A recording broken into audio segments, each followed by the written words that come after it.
I never imagined my quiet retirement as governor would end with an HOA president trying to steal my home of 50 years through a massive fraud scheme, but when they destroyed my late wife's memorial bench and tried bulldozing my rose garden at midnight, I had to ask myself what would happen if they discovered they just messed with the wrong governor. Welcome, and please subscribe for more HOA stories. The banging on my front door jolted me. Awake at 7 a.m. sharp, I was already tired from last night's late budget meeting at the governor's office, but someone clearly had other plans for my Sunday morning. Opening the door, I found Barbara Wilson, our new HOA president, tapping her foot with that familiar look of disapproval on her face. Governor Williams, your roses are 3 in taller than regulation height, she announced, waving her measuring tape like a weapon. This is your 4th violation this month. I looked past her at my wife Sarah's beloved rose garden, the one thing I'd promised to keep alive after cancer took her last year. Every morning for 49 years she attended to those roses while I had my coffee on the porch. Now they were apparently a crime against the neighborhood. Barbara, I said calmly, those roses have been here since 192. The HO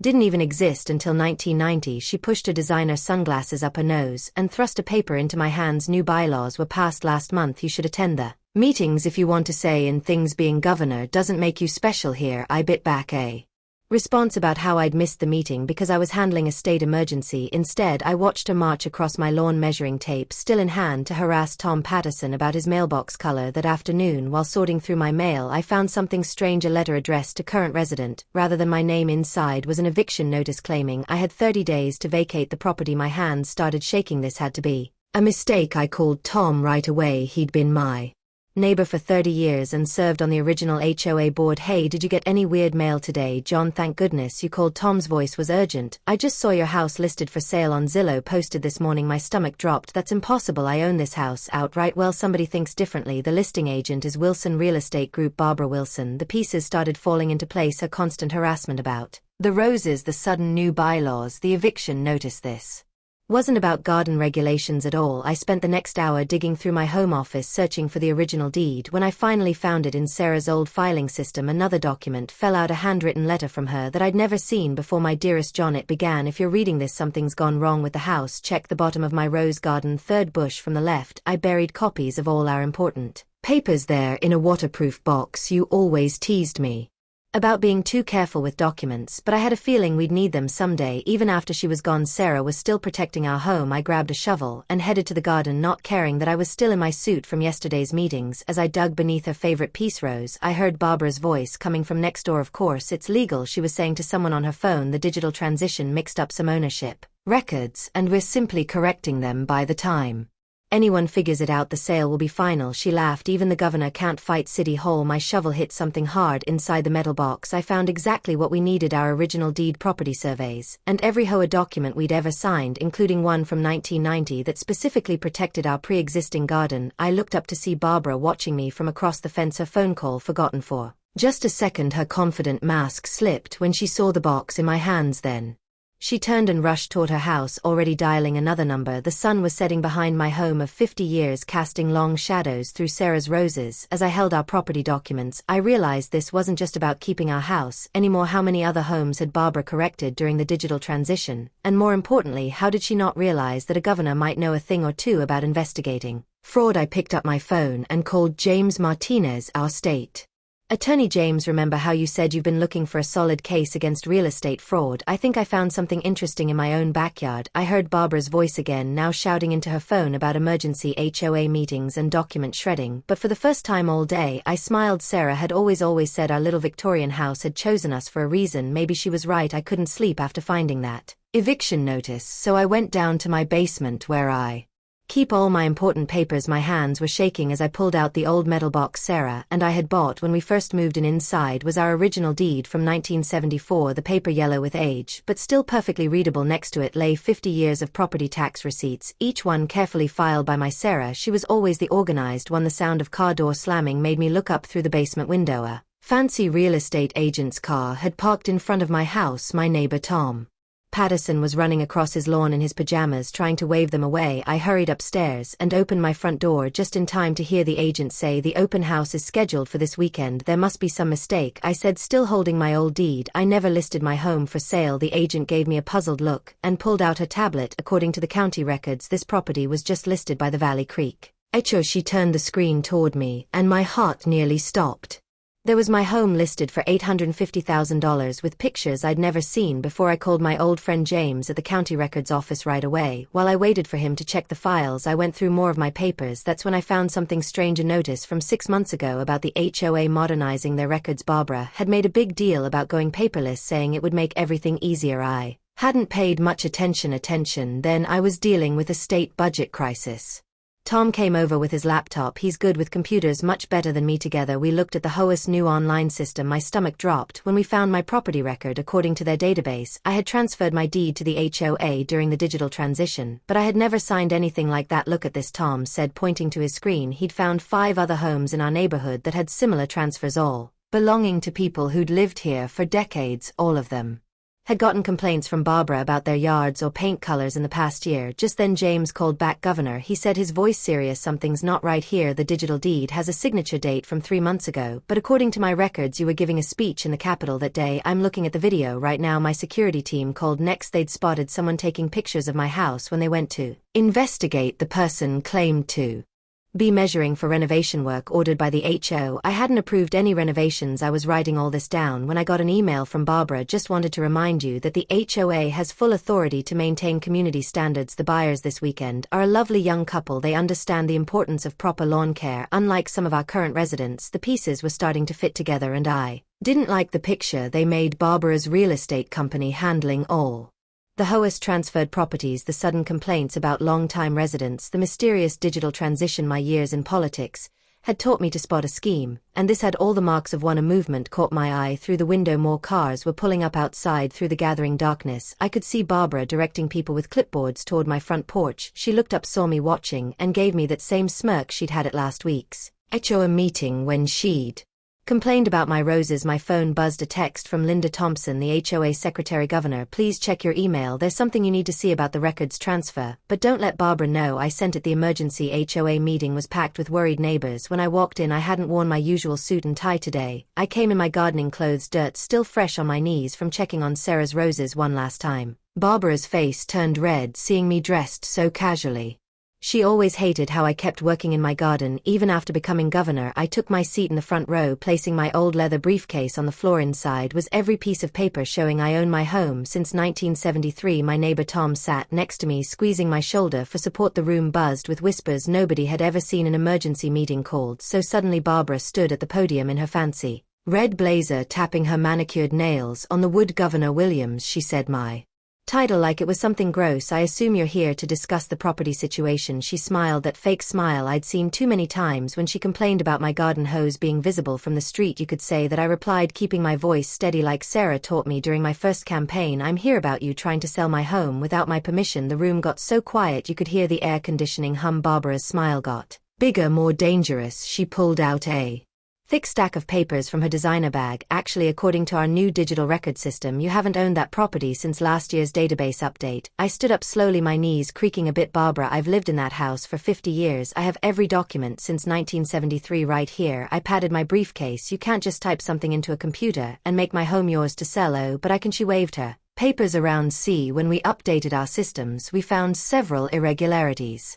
Your property wasn't properly registered under the new HOA guidelines, therefore ownership has defaulted to the association. The neighbors started muttering. Mrs. Rodriguez from across the street stood up. That's ridiculous. JS lived there longer than anyone. Barbara banged her gavel. The rules are the rules. If you don't properly register your property during a system update, you forfeit your rights. It's all in section 47B of the new bylaws. That's when I smiled, reaching into my briefcase. Interesting you mention those new bylaws, Barbara. I have here the original HOA agreement from 1980. It clearly states that any changes to registration requirements must be approved by a 75% vote of homeowners. I pulled out another paper, and look what I found in the county records. No such vote ever happened. Barbara's face went pale. She shuffled through her papers faster. That's not relevant. The digital transition supersedes the law, came a deep voice from the back. James Martinez, my old friend and state attorney, stood up because I'd be very interested in hearing how a computer database supersedes 50 years of legal property records. Barbara's hands started shaking. This meeting is adjourned. She grabbed her papers, but in her hurry one fluttered to the ground. Tom picked it up before she could snatch it back. Hey, this is a sale contract dated 3 months ago. Tom's voice rose in shock. You've been trying to sell John's house since January. The room erupted. Barbara backed away from the podium as neighbors Started shouting questions through the chaos. I watched her pull out her phone, fingers flying over the screen. Later we discover she was deleting emails, but she didn't know about the backups. Linda had already saved Barbara, I said, my voice cutting through the noise. I think you should know I just signed an executive order this morning creating a state task force on housing fraud. Would you like to guess who's leading it? She ran for the door, high heels clicking on the tile floor, but James was faster and 2 police officers were already waiting in the lobby. I saw her designer bag drop to the floor, spilling more papers that would lead us down a rabbit hole none of us expected. Tom picked up the gavel Barbara had left behind. I moved for an immediate vote to remove Barbara Wilson as HOA president. All in favor. Every hand in the room shot up, but somehow I knew this was just the beginning. I sat in my study, staring at the walls of evidence we'd gathered against Barbara. Something wasn't adding up. The paper trail was too messy for someone as careful as her. That's when Linda Thompson, our HOA secretary of 15 years, knocked on my door with tears in her eyes and a USB drive in her shaking hands. Governor Williams, the first, can't sleep at night anymore, she whispered, closing the door behind her. Barbara didn't just target your home, there's so much more. My security team swept the USB drive before I plugged it into my computer. What we found made my blood run cold. Spreadsheets, property records, fake documents, all meticulously organized by date and neighborhood. Barbara hadn't just changed my property records, she'd been slowly taking over homes throughout the entire county. I called Tom Patterson, who lived next door to 3 empty houses Barbara's company had recently acquired. He came over immediately, bringing his daughter Sarah, a data analyst who'd been suspicious about the neighborhood's property records for months. Look at this pattern, Sarah said, pointing to her laptop screen. Every target is either elderly, too busy with work to notice the paperwork changes, or living out of state. Barbara's company swoops in, claims there are HOA violations, then suddenly discovers ownership problems. Linda's hands trembled as she pulled up more files. I started keeping records when she first joined the HOA board 5 years ago. At first it was just weird things changing, meeting minutes, losing complaint forms from certain homeowners. Then I noticed property documents going missing from our files. Tom paced my study, his face getting redder by the minute. Remember, the Andersons lived here for 40 years. Barbara claimed they'd agreed to sell their house because of HOA violations. They moved to Florida last year. Heartbroken, I picked up my phone, but Linda grabbed my arm. Wait, there's more. Barbara has a whole network, real estate agents, contractors, even someone at the county records office. They're all in on it. Sarah pulled up another document that made my heart stop. A list of future targets, 30 more homes in our neighborhood alone. Next to each address were notes about the owner's vulnerabilities. Next to my name it said, too busy with state duties to notice changes. Wife deceased, emotional attachment to property makes proper legal review unlikely. They'd been studying us, learning our weaknesses, using our lives against us. I thought about my rose garden, the one Sarah had helped me plant when we first moved in. Barbara hadn't targeted it because it violated HOA rules. She targeted it because she knew it would distract me with grief and anger while she worked on stealing my home. Linda showed us emails revealing Barbara's next move.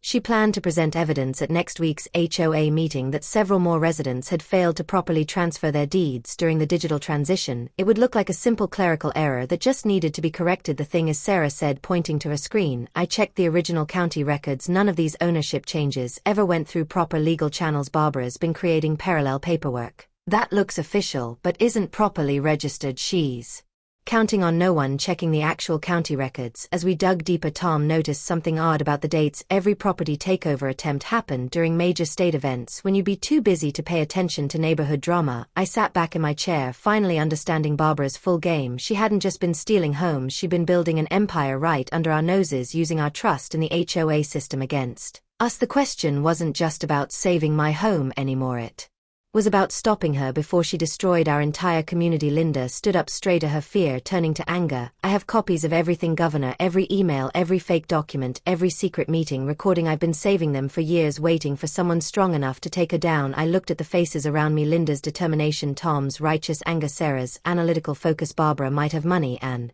connections, but we had truth in community on our side, and she was about to learn that messing with people's homes was a dangerous game, especially when one of those people had the full power of the governor's office behind them. Sarah's laptop pinged with a new alert. Barbara had just called an emergency HOA meeting for tomorrow night. We looked at each other, knowing this was it. The time for gathering evidence was over now. We had to decide, did we spring our trap, or was Barbara about to spring hers? I was just getting ready for bed when my phone buzzed. It was Tom.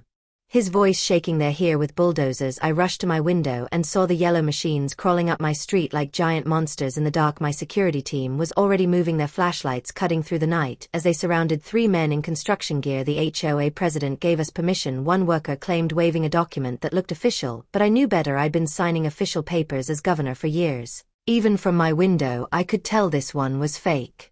My hands were shaking as I called the police, but my voice stayed steady. I'd learned that trick from years of handling state emergencies. While waiting, I opened my laptop and then started live streaming everything from my security cameras. If Barbara wanted to play dirty, she'd have to do it with the whole internet watching. The police arrived in minutes, their sirens silent, but lights flashing. Officer Rodriguez, who'd grown up in this neighborhood, took one look at the paperwork and shook his head. This authorization is dated for next week, he said, holding back a smile. Barbara hadn't even bothered to check the dates when she forged it. I thought that would be the end of it. I was wrong. The next morning, while my security detail changed shifts, something caught my eye through the kitchen window. Barbara was standing by Sarah's memorial bench, phone in hand, talking to someone. Before I could get outside, she was gone, but what she left behind broke my heart more than any bulldozer could. Sarah's beautiful bench where she used to read stories to our grandkids lay in pieces. The bronze plaque with her name was missing. Our favorite quote about love and roses was scratched out. 50 years of memories shattered like the marble pieces scattered across my lawn. I heard Tom's back door slam. He was already running over with his phone out, recording everything. Linda from across the street joined us, crying when she saw the destruction. I got it all on my security camera, she said, pulling up the footage on her phone.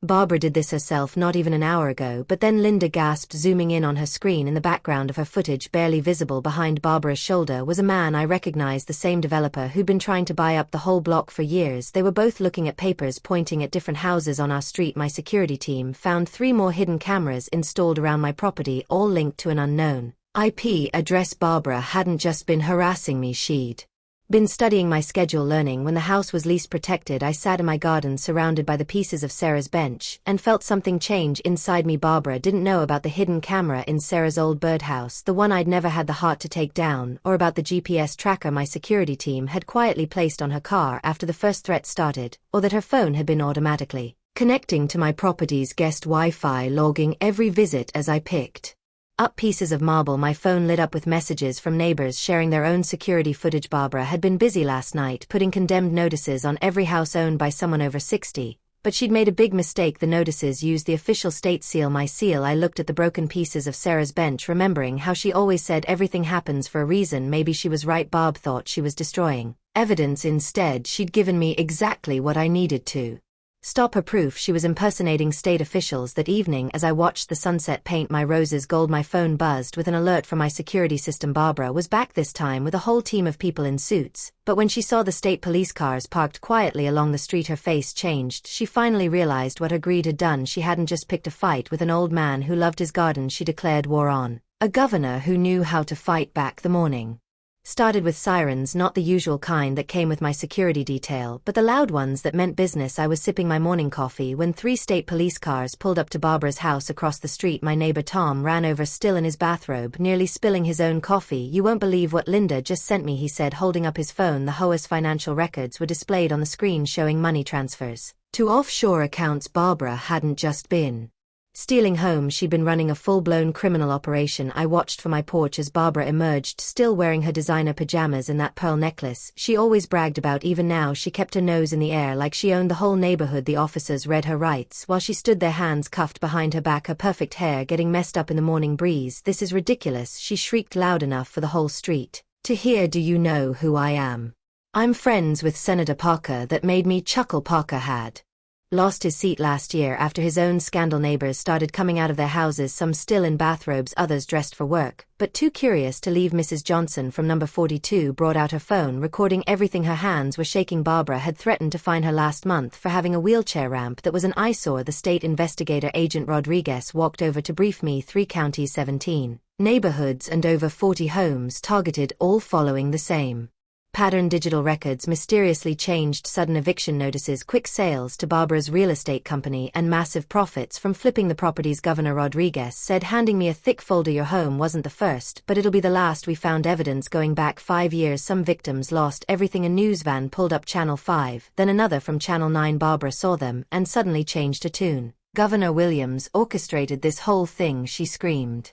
Mascara running down her face. He's trying to discredit me before the election. Ask him about the bribes. I stayed on my porch calm as could be, drinking my coffee. The reporters looked at me, then at Barbara being loaded into a police car, then back at me. They knew who to believe. 20 years in public service had taught me one thing: the truth always comes out. Linda arrived carrying boxes of documents. She looked tired but proud. I've been gathering evidence for months, she told the officers. Every fake document, every changed record, every illegal sale. Barbara thought nobody would notice because she only targeted older residents who might not check their digital records. More police cars arrived. They were heading to Barbara's real estate office downtown. Tom squeezed my shoulder. Sarah would be proud, he said quietly. Remember how she always said your stubbornness would save the day someday. The investigation was spreading like wildfire. By noon we learned Barbara's company had connections to similar schemes in 2 other states. The FBI was getting involved. My phone kept ringing with calls from other governors, senators, even the Attorney General. Barbara's last words before the police car door closed were about my upcoming re-election campaign. She thought this was all about politics. She never understood that some things matter more than power, like home, community, and doing what's right. I looked at my rose garden, at Sarah's broken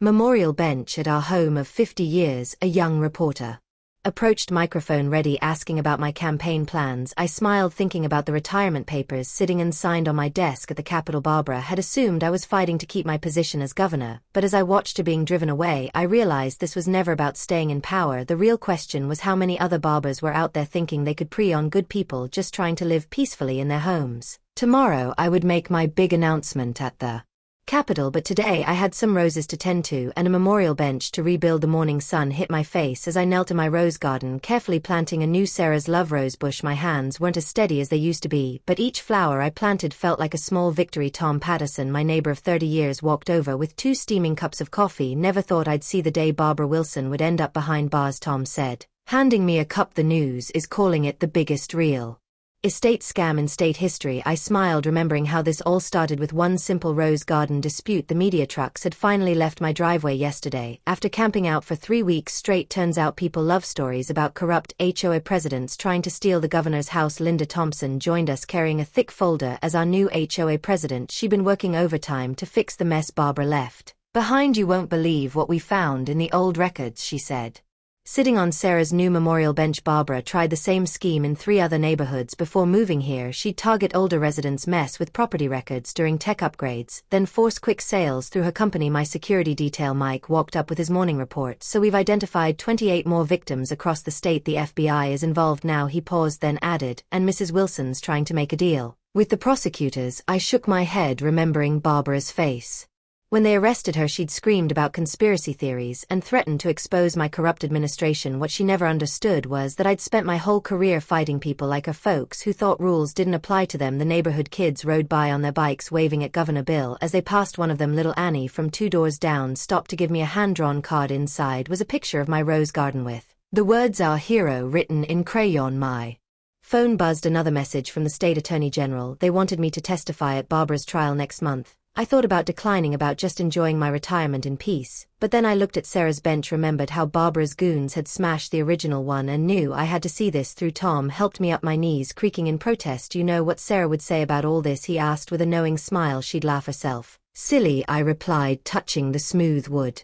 of her new bench. Then she'd tell me to stop fussing and plant more roses. Linda spread out some papers on the bench. Look at these new HOA bylaws. We've drafted full digital transparency, triple verification for property record changes, and mandatory resident voting on major decisions. She pointed to a specific section. We're calling it the Williams Rule. I felt tears welling up, but blinked them away. Sarah always said crying was just the heart's way of watering hope, and right now hope was blooming all over our neighborhood. Families who'd lost their homes to Barbara's scheme were moving back, and the community was healing as the morning wore on. More neighbors stopped by. Each had a story about Barbara's bullying, about feeling helpless against her schemes, but now they also had stories of victory, of justice, of community coming together. My rose garden had become a symbol of standing up to corruption, one flower at a time. I looked at my home of 50 years, its Victorian charm unchanged despite Barbara's best efforts to take it away. Sometimes the biggest battles start in the smallest places, a garden, a bench, a home, and sometimes just refusing to back down can change everything. Standing there with my neighbors watching the roses catch the morning light, I realized this wasn't just about saving my house anymore. It was about protecting the places and people we love, about standing up to bullies who think they're above the law. I picked up my gardening